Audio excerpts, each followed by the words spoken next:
the linebacker position in the NFL has changed, and it's changed not in the last 40 years. It's changed in the last 8 or 9 years.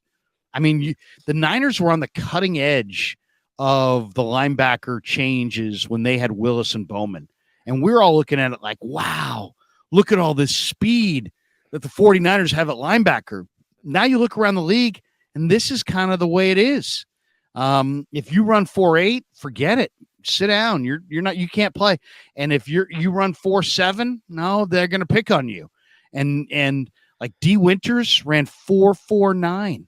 And that kid Alubi they had in camp last year from San Diego State, I think he ran like 4.49 as well.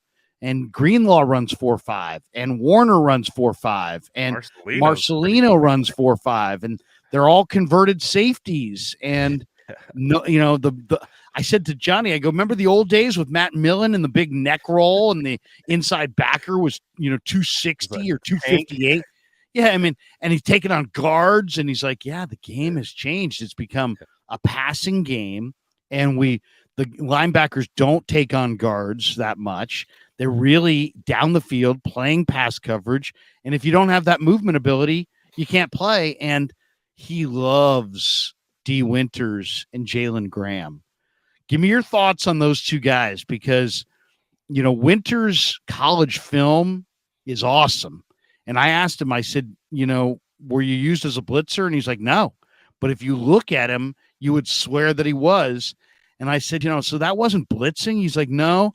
It was just me being in my playbook, and that's just play recognition and me shooting gaps and not hesitating. What we saw in the national semi of Winters shooting gaps against Michigan, they looked like run blitzes. According to D, they weren't. So I'm really eager to see those two guys. Graham has looked like a ton on the practice field. I know Graham was the later pick and Winters was the higher pick. I know Graham's got a little bit of the slower 40, and Winters is the 4.49 guy. Graham's more like a 4.6 guy. You wouldn't know it on the field. I mean, Jalen Graham has looked awesome. To me, if there's one guy that has stood out on the day 3 picks, it's Jalen Graham. He's been incredible. Well, first of all, great name, top-notch name. So shout out Jalen Graham. I absolutely love the name. No, but in all seriousness, yeah. Any relation? No relation. But back to the kind of conversation about the linebacker, and I'll talk about Jalen and Winters. I had Demetrius Flanagan-Fowles on the channel. 49ers great linebacker. Guy, man. Great guy. I love Flan. And we were joking about it. I was like, Flan, do you have to be a converted safety to be a linebacker on this team? And he laughed. He's like, yeah, pretty much. You because he's a converted safety. And he's like, that's what it is, man. Like, you have to be able to, like, it sounds like the 49ers have found this reverse engineering, because when we look at safeties, right, we talked about Jair Brown a little bit and how he's so feisty and aggressive around the line of scrimmage. Well, you find those guys at safety that might not have that elite speed, and you just drop them down into the box. You put about 20 pounds of muscle on them, and they all of a sudden have become this hybrid kind of position. And the 49ers have been leading that charge since Fred Warner coming out of BYU, because I know you remember, Larry, we didn't know what Fred Warner was. We had no idea. Was he a nickel? Was he a safety? Was he a linebacker? Was he an edge? Like, we didn't know. And the 49ers pluck him up in the 3rd round. They say, you're going to play middle linebacker. And he's grown into that position and is now considered probably the best off-ball linebacker in the NFL. So the 49ers have been on the cutting edge of changing what that linebacker position is by using converted safeties and turning them into linebackers. And you look at Jalen Graham. I had the opportunity to interview Jalen Graham at the NFL Combine.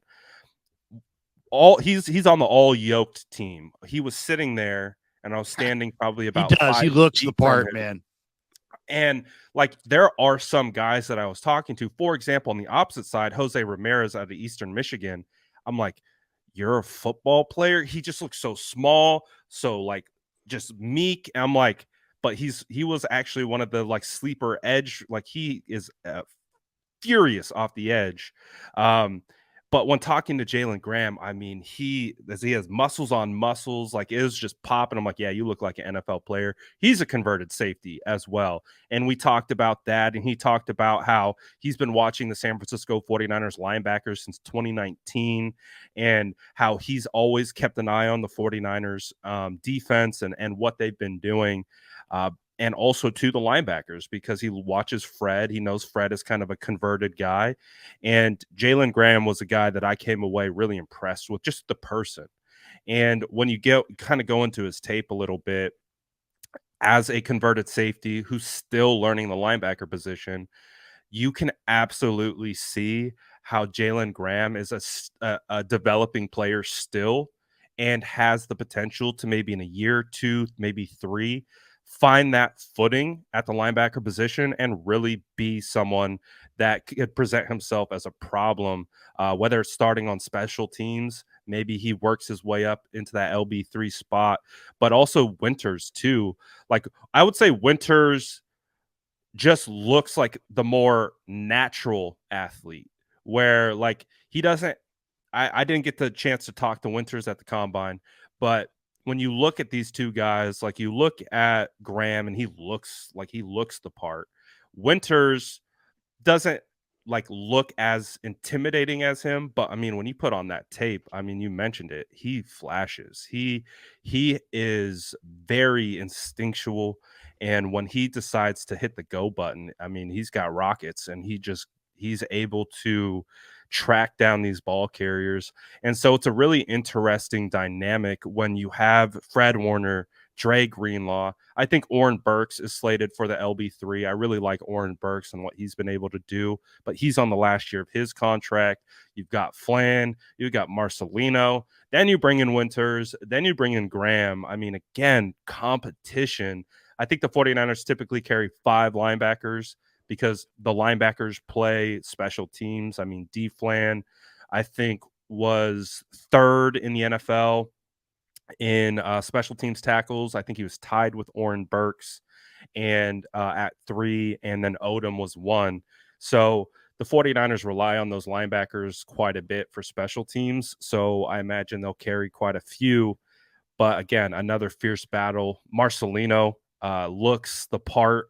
Marcelino looks jacked. You talk about he is jacked right body now. Beautiful. I'm like looking at Marcelino. I'm like, dog, like you've been in the gym. You haven't missed a gym day. So again, another position where the competition is going to be intense. You've got rookies battling it out.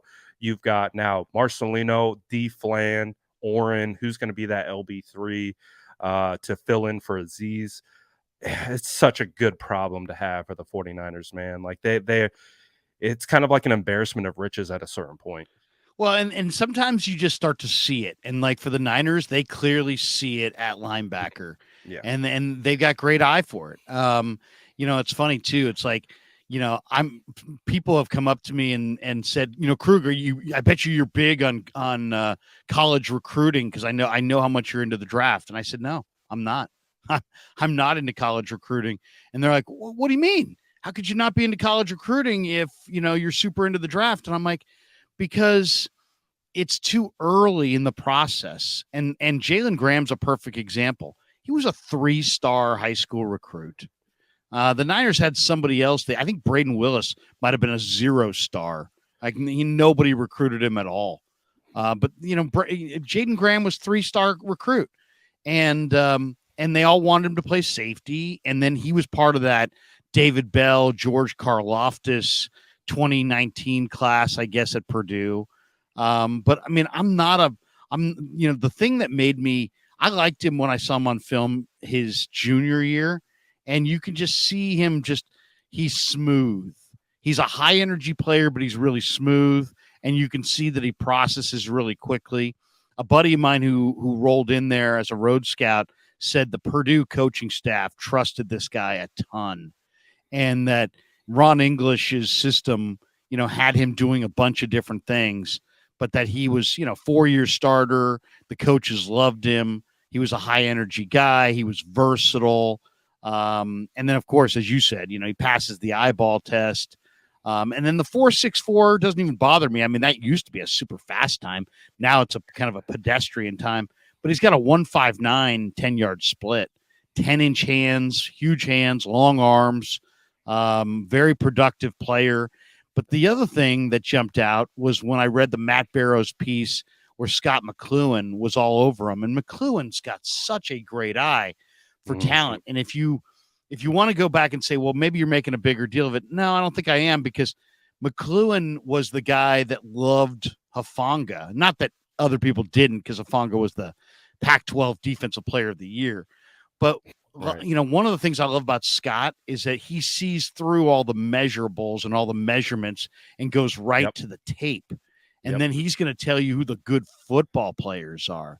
And that's what I like, is that the Niners they're not getting these workout warriors that can't play dead. They're getting guys on day 3 of the draft like Jalen Graham. He can really play. Like Ronnie Bell. He can really play. Like, Brock Purdy, DJ Jones, George Kittle, guys who were really good football players at their school and were productive and played and stayed healthy, but fell to day 3 because of either traits or, I mean, every one of these guys, we could point to one or two things that DJ Jones was too short. Brock was too short. The arm wasn't good enough. Jalen Graham's too slow. Down to measurables, right? And it comes right down to, can you play?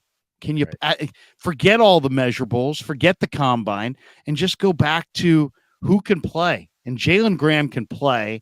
And then it's like, let's go find out what his measurables are. Let's find a guy who we love his measurables. And then let's see if we can hunt down some film that, will justify us picking him and that he can play. The Niners, I get the feeling, start the other way. They go with guys who can play, and then they see of that group who's got the pro measurables. I think it's the way to go.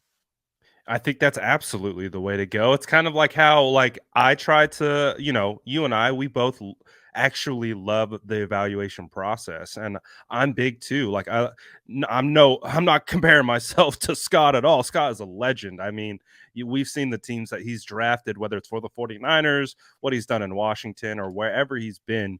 He is probably one of the top player evaluators to ever grace this game. So I agree with you. Scott McCloughan, if he says something about a player, that's one of those guys where you definitely perk up and you listen a little bit. With Jalen Graham, though, I mean, you look at some of the things that he is, again, a converted safety who will read and react to run fits. He'll be able to instantly pop himself into the hole, take on a pulling guard, a pulling tackle. He'll be able to shed. He'll be able to those things, like, for a guy who's converting from safety to linebacker, that can then come down and play in the box and be a force in the run game, has ball skills, has the instincts. Those are the things that make good football players. Like, the draft process, you see all of these, you have your evaluation at the end of the year because you've been watching football. And so you feel these guys, you start to slot them. And then it gets into that dead period where it's like, all right, now we start getting the numbers, and you start ranking guys on numbers. And sometimes the numbers can blind us a little bit. Like, oh, he ran a really fast 40, or he did this really, really well. At the end of the day, man, the eye in the sky don't lie. Gotta rely on the tape, and you can see the guys that have the juice on tape. Maybe if they didn't have that juice in a workout, but you have gamers, man. There's just gamers that show up on game day, and you can see the instincts, you can see the read and react, and Jalen Graham feels like he fits that mold, and the 49ers find those guys in the later rounds all the time, and I think why they've had such success.